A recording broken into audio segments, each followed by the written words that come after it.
संगवारी हो, हमार गांव लेना 10 किलोमीटर दूरिया एक ठो गांव हवाए। वहाँ पर दारू भट्टी नहीं खुले रही से, लेकिन अब दारू भट्टी खुल गई है।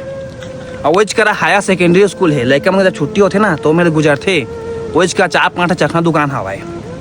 एक जन भैया मौका वीडियो भेजते और कहते कि देख भाई मैं अपन धान ला पूरा गरवाल खवा दे। मैं कहें भैया तो खेदे का आपने गरवा मन ला, तो कहते अब खादिश निमला थे यार मैं का करूँ धान ला उगा करूँ। कहते भैया धान तो मर बेच के देखा से खान दे कहीस।